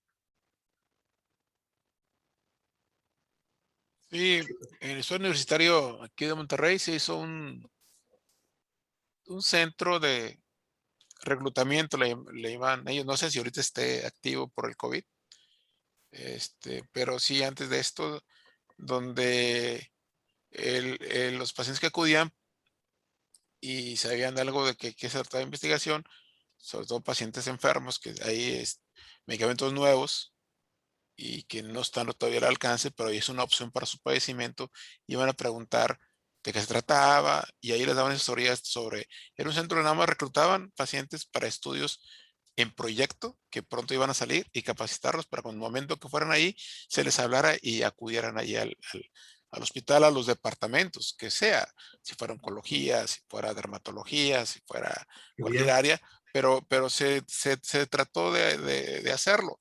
Con el COVID, pues ya obviamente, pues son planes que ya se tuvieron que hacer una pausa, pero se intentó porque a veces los tiempos están muy cerrados de reclutamiento y notificar a los pacientes que pudieran en un momento requerir y ellos mismos solicitarlo, porque a veces hay gente que pide, hay un medicamento nuevo en estudio, yo me meto, pues no hay ahorita.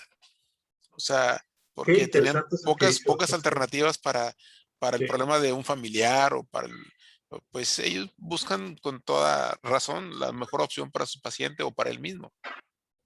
Sí, pero sí se hizo.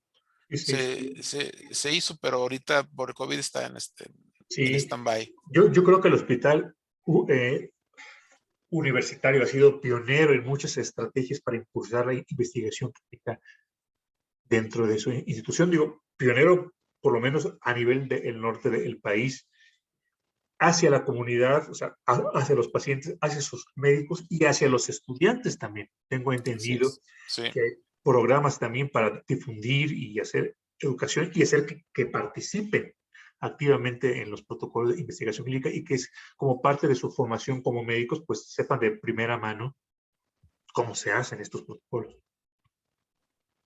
Cómo se hacen y cómo se se ejecutan, ¿no? en la vida real. Recomendaciones para el manejo de conflicto de interés.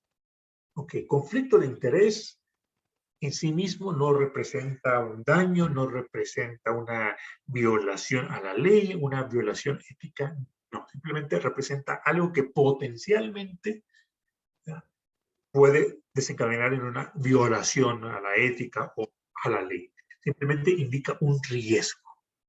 Ese es el conflicto de interés. Un riesgo. Entonces, ¿qué se debe hacer con el conflicto de interés? Transparentar y documentar posibles conflictos de interés de los investigadores integrantes del comité, propietarios o representantes legales de los hospitales, de las instituciones. A veces se confunde el concepto de conflicto de interés como algo malo porque al haber un conflicto de interés se toman medidas. Pero no podemos decir, yo voy a transparentar mi conflicto de interés y al transparentarlo, pues ya por hecho de que lo transparenté significa de que estoy libre de toda culpa porque pues lo estoy honestamente diciendo. No. Al reconocer que hay un factor de riesgo, pues hay que hacer algo para mitigar ese riesgo. Entonces, por supuesto que tiene que estar asociado con acciones. Las acciones pueden ser desde un gracias, lo tomaremos en cuenta por si se presenta esto, o ¿sabe qué? No puede usted participar. No porque haya no porque haya algo malo con el que usted participe simultáneamente de A y simultáneamente de B, sino porque se crea una situación de posible riesgo para la integridad de los datos, para la veracidad, para la confianza, para la imagen del hospital, etc. No es que haya algo malo con usted, es simplemente la forma de manejar el riesgo. Es lo mismo que decir, no vamos a hacer este tipo de procedimiento en el espacio físico X porque la posibilidad de un incendio ahí es más alta que en el espacio Y. El incendio no se ha producido, no hay llamas que apagar todavía. Simplemente se toman medidas para que no pase eso. Si un integrante del comité tiene un conflicto de interés en una investigación, debe abstenerse de participar en el análisis y eso debe aceptarse en el acta correspondiente. Usted pertenece al comité, pero también pertenece al grupo de los investigadores. Por lo tanto, pues hay una inclinación natural al sesgo. No es que usted deliberadamente quiera ser deshonesto y no ver o hacerse de la vista gorda. No, simplemente habrá un sesgo subconsciente a no ver lo que personas neutrales al equipo de investigación sí pueden ver. Por lo tanto, por favor, absténgase de participar en el análisis. Y por supuesto, absténgase de participar del dictamen final, del voto para el dictamen final. Y recuerden, no solo es cuestión que se abstenga, sino que se documente en el acta correspondiente. El doctor Pérez, por ser parte del equipo de investigadores, no participó en el análisis de su protocolo. Doctor, una pregunta. Sí. En ese punto, en caso de que, por ejemplo, ya sea el presidente en turno o la persona responsable de firmar el acta de la autorización o negación del protocolo fuera el que tuviera el conflicto de intereses, ¿cómo se abstendría él de participar en esta situación? No, la firma como tal de autorización se daría por parte de algún, no sé, del secretario en este caso, o cómo sería en esa situación. Así es, y eso tiene que quedar muy claro en el lineamiento interno del comité de ética. ¿Cuáles son todas las funciones en donde el secretario reemplaza al presidente por ausencia? Sí, que de hecho la guía de la conbioética establece que esa es la sustitución natural. Ok, muchas gracias. Claro. Otro tipo de mecanismo también puede ser es de que se registra todo, el voto es el cuerpo colegiado quien dictamina y el investigador solamente obedece el dictamen emitido por el pleno del comité. sea, firma la aprobación cuando lo aprobó el Pleno, firma el rechazo cuando lo aprobó el rechazo, pero él no intervino en el análisis ni en el voto, simplemente está cumpliendo con eso. Hay varias formas de hacerlo, pero la más sencilla es que participe el secretario. Desarrollar material informativo sobre conflictos de interés para los integrantes del Comité de Ética y personal de establecimiento o institución. Una de las razones más importantes por la que la gente no revela conflictos de interés es porque teme que sea mal visto, que se le vea a uno como un potencial,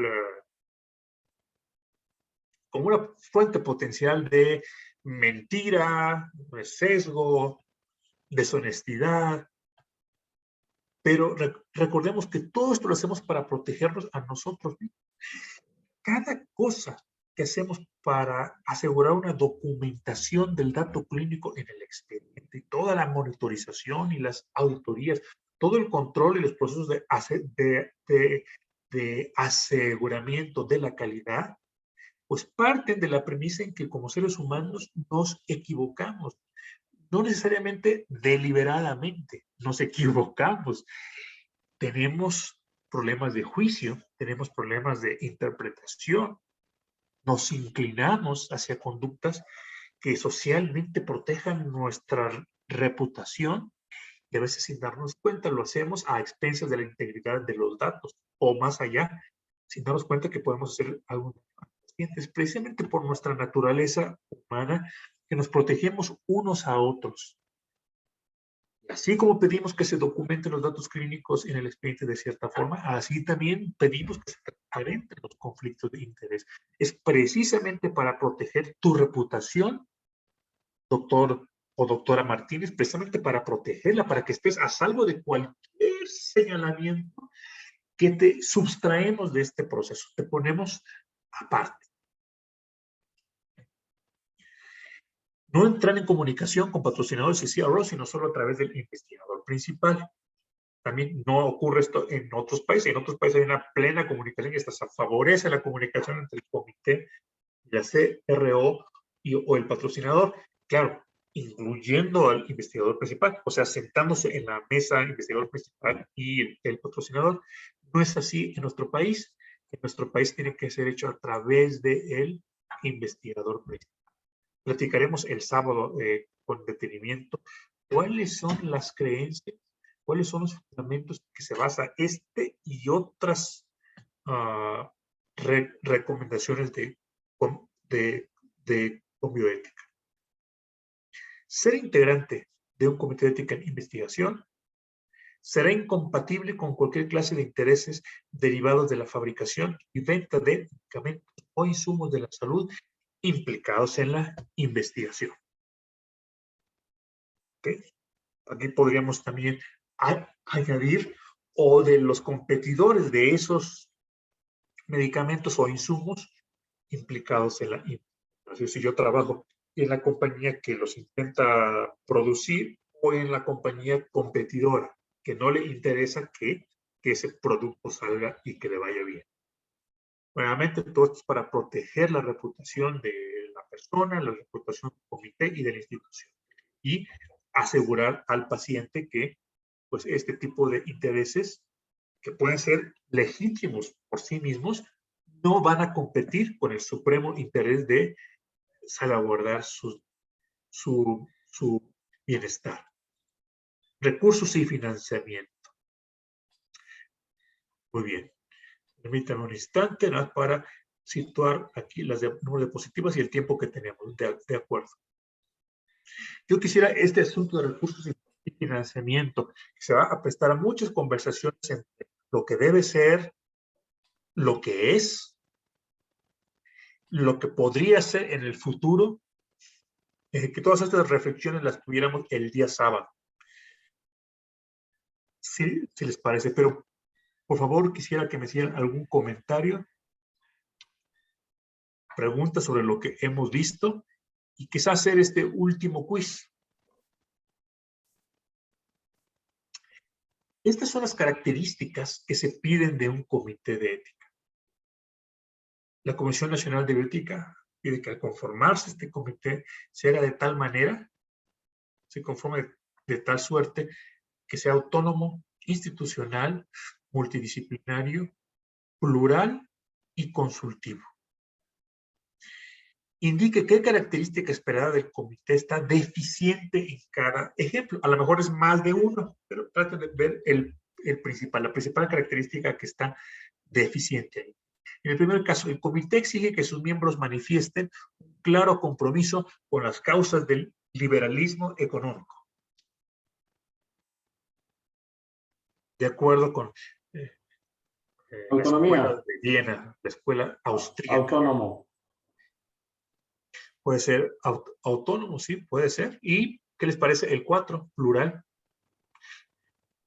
Porque autónomo puede decir, bueno, es que todos los que ya estamos aquí, por nuestro libre albedrío somos libertarios o somos favorecedores del libertarismo económico, la escuela de Chicago, la escuela austríaca, por lo tanto, todo aquello que nos huela a socialismo, puchi. Y lo hacemos autónomamente porque lo hemos decidido, todos los 8 que estamos aquí, es nuestra pasión y tenemos la camiseta bien puesta. Pues sí, son autónomos, lo decidieron ellos, está bien, es su ideología, muy respetable, pero pues ya no sería un comité plural. Entonces, si viene un integrante que dice, no, creo que el derecho a la salud y creo que debe ser gratuito para todos A, B, C, D, y no se debe privatizar X y Y, bueno, su opinión es importante porque parte también de una perspectiva de lo real. Entonces, esto sería un comité plural. ¿Qué les parece el B? El presidente del comité difiere los dictámenes sobre los estudios hasta consultar con el director del hospital si son deseables para la institución. Sigue siendo autónomo. Así es. No voy a hacer como me dijeron en Tampico hace muchos años. En aquellos años sí se permitía el contacto completo entre el comité de ética y los patrocinadores. Yo recuerdo que entrevistando al presidente de un comité de ética en Tampico, de cierto hospital, me decía, doctor, aquí hacemos rápido las aprobaciones, le va a salir más rápido que ningún otro lugar, porque es una cuestión que el director del hospital diga, sí, es un tipo de estudio que nos interesa, y con que él diga sí, sale. Me lo dijo con inocencia, creo que no conocía todos estos principios, pero me llamó muchísimo la atención. Claro que no era un comité autónomo para nada, era un comité al servicio del director del hospital. ¿Qué les parece la situación C? Se consolida como el primer comité de ética en investigación en México, conformado exclusivamente por personal de enfermería con estudios de maestría o doctorado en bioética. Plural. Exacto. Plural. El D es un comité que forma parte orgánica de la Academia Nacional de Medicina y no de una institución prestadora de servicios de salud.